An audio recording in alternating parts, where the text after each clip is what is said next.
Uh, tell me a little bit of like how did you know about your background and I'm like how did you decide to get involved in the grooming world? Sure. It was like a cascade, really. Growing up, I always went to well, not I don't know if it was always, but for the longest time, I wanted to work with dogs, and I just didn't see my way into it back then, or how to get into that. And I forgot about it for a while. I did college, I did part of a doctorate program, and whenever during quarantine, I had friends and classmates suggest I started pet sitting, and so I did. I started it small out of an apartment and built transitioned into a townhome, transitioned into a home with a huge yard, and uh, thanks to the network I've been developing over the years, I had someone tell me about a local entrepreneur who was selling his mobile grooming business, and that's how I discovered Zoomin Grooming, and how I partnered up with a family member to get this rolling. So we've been at this for almost a year now. Wow, that and so what would you say what's been did you before this had you done any grooming or dog training or dog walking at all? Had you been involved with dogs at all? Yeah, for almost 3 or 4 years, I've been pet sitting, still pet sitting, and as co-owner of Swimming Grooming Alpharetta, I help our team of groomers find their appointments. They're the ones handling the scissors and the pets. I make sure that they have everything they need. That's my role with them. But Okay. I do the walking, I do pet sitting, I do a few daycare and boarding, and a few other Okay. things. Yeah, Are you still doing those things now? yeah. Gradually transitioning to focus more on the grooming team, but I still do it. I call it my daytime work. So Okay, okay. that's still What ongoing. what would you say is like just since you're part of and I've had a chance to talk to all the way from John Hewitt to other franchisee owners. I know my excitement with meeting the team, it's such a family environment. But what are some of the things that you just like, wow, that you were just, pleasantly surprised, like, wow, this is very cool with being a part of the Zooming growing family. Well, a number of things. At first, it was like how young the company is, how fast it's growing. The corporate team has been very helpful as far as educating, uh, and they're really personable and reachable. We've enjoyed uh, the marketing is so it draws us so well. Um, and I really enjoy that. At least here in Georgia, it's still pretty much in its inception. So it feels like a gigantic sandbox that we can build on top of. That's something that I've really wanted for I'd say a real business where I'm not just an employee of the work. Um, Right. and so it was our first time at the conference. So it's nice to see old faces from the training. It was nice to meet people who have been around longer than us. Uh, yeah, we enjoyed an environment where we could bounce ideas over food and get around and keep training, keep getting better. That's super duper awesome. What do you see the pet industry right now as a whole with grooming? Because I know like now post COVID, a lot of people grooming salons, brick and mortar shut down. Where do Yeah, you see the future of like mobile grooming going? Because you guys are bringing it right to a person's home. sure. And it'll be interesting to see it unfold because it seemed like the quarantine uh cleaned a lot of people out, unfortunately. Uh, but if our corporation is still promoting salons, maybe it'll uh, still get some momentum back. But from what we heard, it seems that the salons could be more appropriate for younger dogs, and mobile grooming would be more for the older dogs, people who are well off, people who needed the convenience based on their lifestyle or their work. And if the corporation is promoting a vision of, I don't know, 3,000 vans or businesses, I might one or the other in about 5 years from now. It's definitely gonna be, I would say, growing exponentially from right now. Wow. Yeah, let me ask you a personal question because this was a thing I was impressed when I met you.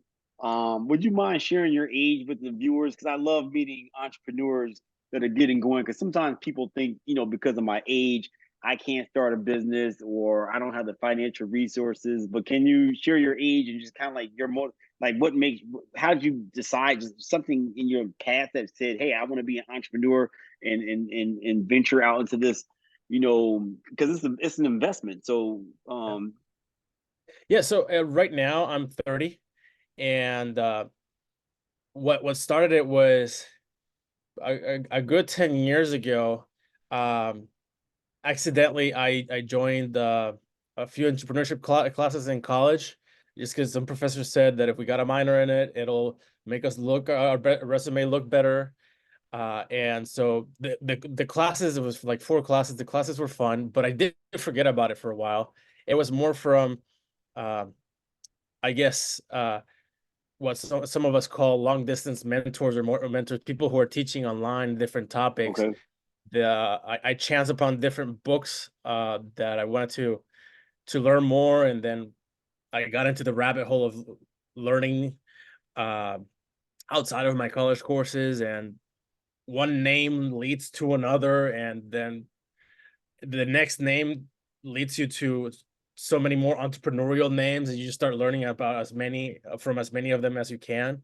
So little by little, I started layering my interest, building my interest of entrepreneurship. And then by the time I graduated, it became a matter of like, how do I get started and in what? Because at that point, I still had no one around me to learn from. It was just books and videos and audios. Mm. I think it was a long way to find my way to where I'm at right now, but it's been worth it. But I mean, so you said this started when you were 20 years old. So 10 years ago, Yeah, you started grabbing this entrepreneurial spirit, and then how long? yeah. So how long you've had your franchise? Almost a year, about 8 to 10 months or something like that. So I mean, that's super motivational. So at like 28, 29, you said, "Hey, I'm gonna pull this trigger and Yeah, jump yeah, in and start my own business and purchase this franchise." yeah. And I had help because I needed it, because it's been a gigantic learning process. And What what from many points of view, as far as learning credit, getting funding, making money, managing it better, everything has been a waterfall of learning. what advice would you give to someone that's watching this out there, our viewers that's on the fence about like I want to, whether it's mobile grooming, whether it's dog walking, dog training, ice cream shop, or you're a true testimonial like of the American dream because a lot of times people are like I'm going to do it when I'm 45 or 50 or 60 or I'm going to do it when all these different things line up. That was the thing that was impressive meeting you because you were just like super sharp. Talking to you in person was phenomenal. But then what advice would you give to an entrepreneur, especially people? Because a lot of times, generation gets written off. Like because you're in that generation millennial/Z area, and sometimes people say, "Oh, they're lazy. They just want to live off their parents and things of that nature." But what advice would you give to someone that, like in your age category, that wants that thinking about a business but on the fence? Sure. I mean, and also, I think every generation has their overachievers and their less than achieving, or less driving personalities. Uh, Meaning that all of us have a shot to get ahead at the American dream, Mm, as you called it earlier. Um, I would say, uh, and something that even impresses me about multiple generations is like there's people infinitely younger than myself that, at least to my impression, they're incredibly many times smarter than me. Uh, and because I think I've been really slow in this process, I think almost everyone can do it better than the way that I did it, quicker and more efficient. One of the biggest pieces of advice I would suggest is to, whether you have someone around you can ask, or to go on Google or go on YouTube and find out some of the most successful teachers, teachers who are also successful entrepreneurs. There's From them, I hear that there's a lot of people who teach but haven't succeeded, but there's a good number of them who can't, who have succeeded and they do teach. And regardless of age, what I say is everyone should get started, because when I was in my undergrad, I was pursuing an entirely different career, and I knew when I made the decision to pursue entrepreneurship that I could either follow someone else's instructions and do a minimum of 4 career years pursuing this thing that I didn't want, and it was probably going to be more than 4, and it was going to be dragging, or I could bite the bullet, start from zero, get a lot of resistance and attrition from the people who I was close to at the time. Mm. In the same 4 years time, you'll at least be way further ahead pursuing something that you want than something you don't. um Whereas if you pursue the path that other people want you to pursue, you're kind of digging yourself into a deeper, harder hole to get out of.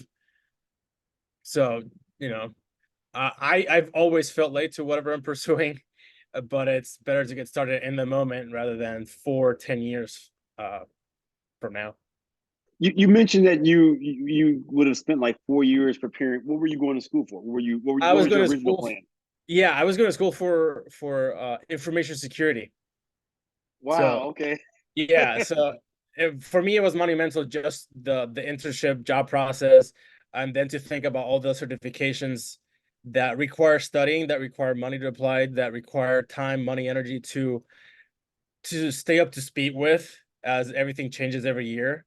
So like, I either go all in on this thing that I don't want, or I start from less than zero, from a negative, because I'm gonna get resistance Mm. from my environment. And you mentioned that just a few seconds ago prior to that. What do you mean by that? Resistance from your environment or people that Oh, were not for you. the people I went to college with, whatever professors I had, whatever family members I have, who were trying to, not, no pun intended, groom me into a path that they wanted me to pursue. Okay. And it's like, you know, whenever I succeed at what I propose to myself, they'll either still approve or not. And from what I hear from other people, a lot of the times when someone succeeds after facing resistance, these same members are apparently saying, "I told you you should do it," even though I haven't gotten that to that point Right. yet, but that's what I keep hearing from others. Right. Now, did you ever in your mind think that you would like one day I'm gonna do dog grooming? I mean, because I'm speaking for myself. I was in the music industry. I'd have never thought 24 years ago that I'd be doing dogs for 24 years. Like, no way. I thought I'd be some giant music producer, international. But did you think it was somewhere in your heart somewhere that you thought that you might do with dogs and security, or was you just like this is like totally unexpected? This current path has been unexpected. It's been more of an evolution of where I started, because I did want to get started through dog training, and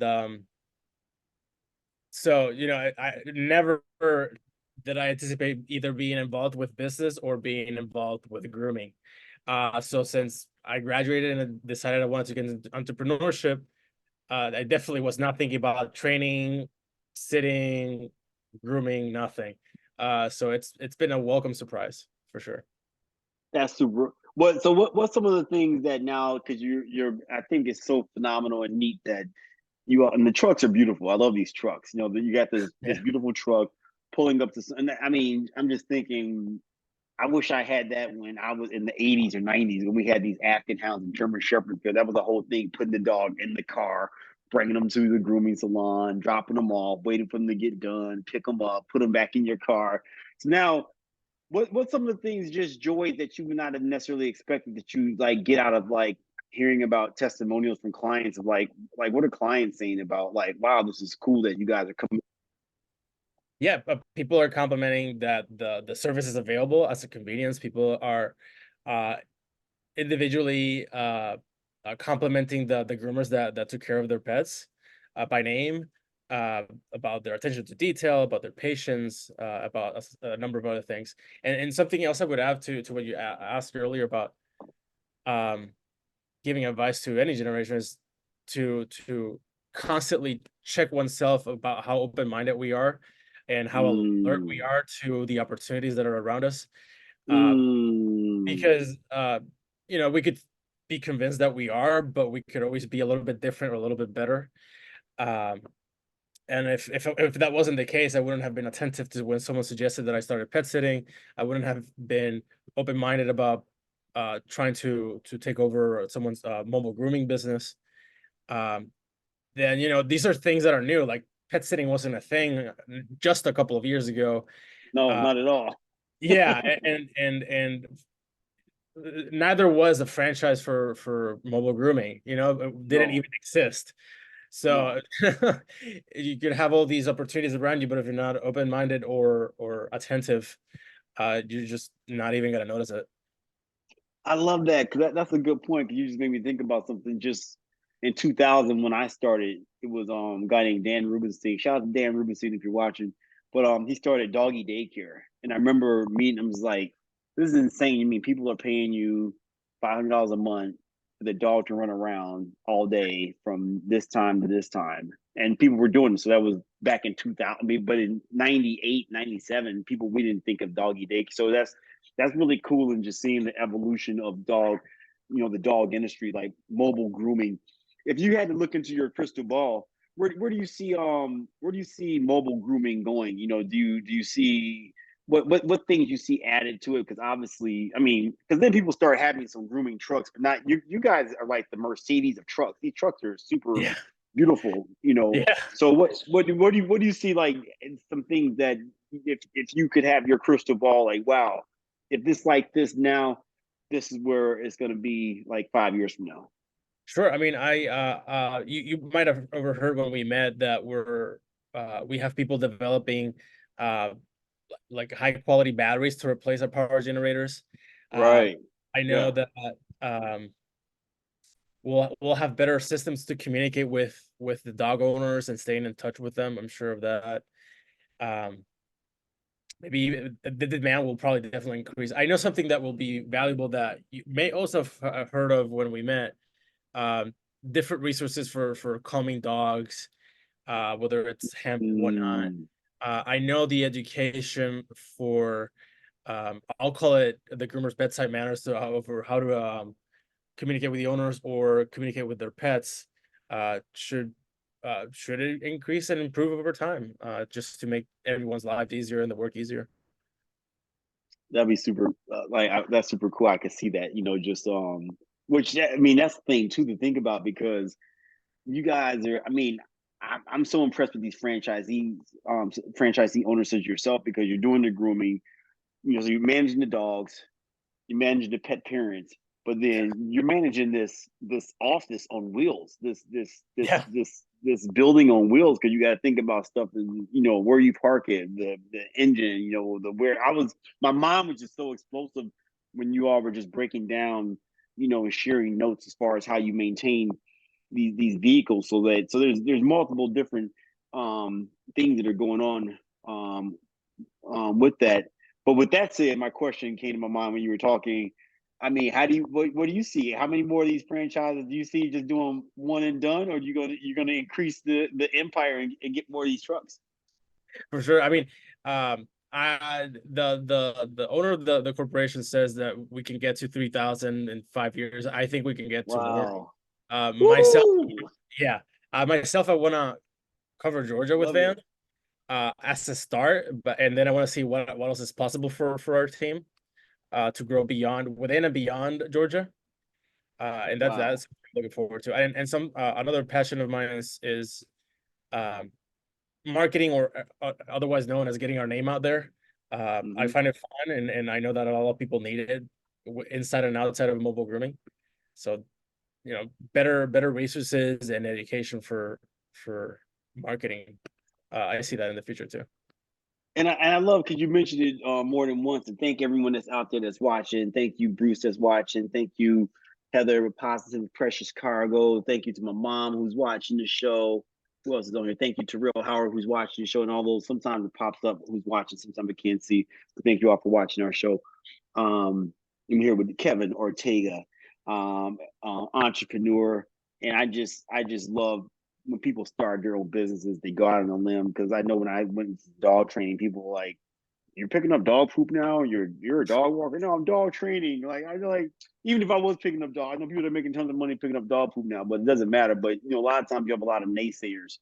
Yeah. And I think I want to touch on one thing that you said, because you mentioned it more than once, but where you're coming from when you say this, that the founder, president, John Hewitt, who's a phenomenal, I had on my show, phenomenal human being, was part of H&R Block, started Jackson Hewitt, took one accounting firm, turned it into 6,000, then did it again with another accounting firm in Canada.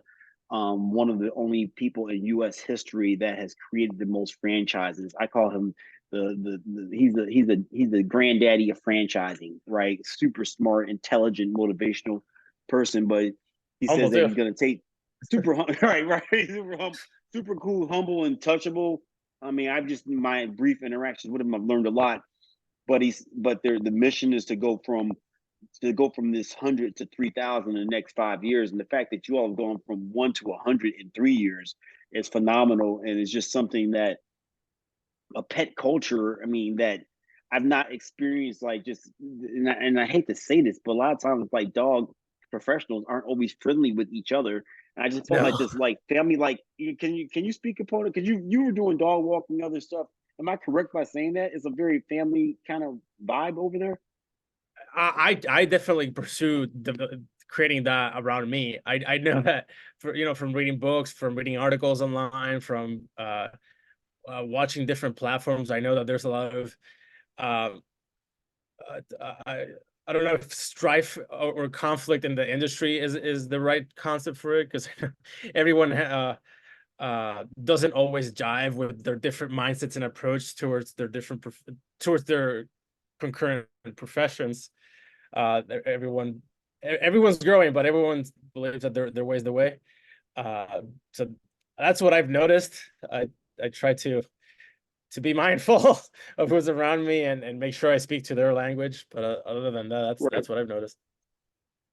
And just being friendly. I mean, it's just kind of like, we met down in Virginia Beach and it was instant like, boom. We like, you're like, hey, we just start having a conversation. I was like, hey, I want to interview you. So I think that there's something to be said, especially, I mean, with any industry, but especially the fact that we're dealing with pets, because it's Yeah, like, dogs are pack creatures. They want to be with other dogs. And it's like, I feel like we should learn a lot from dogs in general, being, friendly. And I'm not just saying this on some utopian, like, let's just all get for sure. along. But that's And why we are dog people. I just hate when people say I I hate people, but I love dogs. It's like, no, yeah, yeah. like pets. The pet parent. Pets bring us together. It's the one thing that we most of the time do agree upon, that we all love these animals. So The one thing we can relate on, and what was running through my mind when you said that, is that they're great icebreakers. yeah, absolutely. I mean, you think about dog parks, pet friendly cafes. I mean, here we are. We met Yeah, because yeah. dogs dogs have brought me together, and dogs have brought me all around the world. Um, well, I really appreciate you taking time on a Monday out of your schedule. I always also too appreciate, tip for entrepreneurs. Book if someone who's set up a meeting with you, book it right away. I just have much respect for people just like, hey, let's do it now, boom. So I Yeah. appreciate you for that. I always like to ask people my favorite ending question. It's probably one of the toughest questions you're ever going to have in your entire life. You're right on the spot, right here, right now. um Here we go. If you were a superhero, who would you be and why? I love that question. Let me make sure that I cover as many bases as I can. Superhero.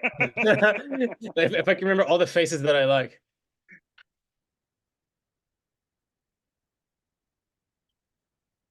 Oh, he's She's thinking like, about it.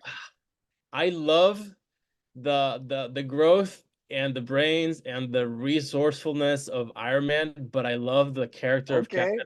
The character of Captain America. So, Okay, okay. so So we talking about a hybrid? We're talking about a hybrid here? right. That's where I'm stuck at.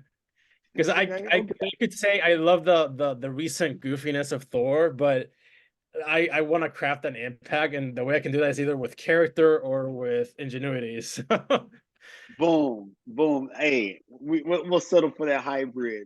Yeah. Wow. Well, Kevin, I appreciate you so much. I think everyone that's watching this, we're live on Facebook. I'm going to reshare this to my YouTube channel for you all to watch and digest. Thank you for your contribution to the pet industry. And you're down. And what city are you in? So if people are down there watching. Alpharetta, Georgia. Georgia. Alpharetta, Georgia. Boom. Oh, is it already hot there? I know Atlanta gets hot. Is it kicked in yet? I just bought an extra fan, so it's toasty in here. It's toasty. Ooh, Atlanta, hot Atlanta, boy. They Yeah. do it down there. All right, so Yeah, Alpharetta. So they're not joking. it's not joking.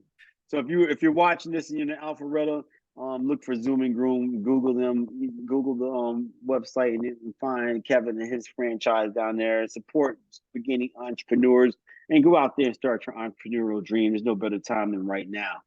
Toriano Sanzone, your host. Thank you, Kevin Ortega. Thank you to Zoomin Groom family, and stay tuned for more amazing podcasts. Until then, peace and love. Great, thank you, and Thanks, thank you sir. for letting me be a part of this. Someone you just met, and hopefully that it can now and later give some value to your audience Absolutely. Thank you. Hopefully be seeing you again soon. soon. Thank you. Thank you. Bye.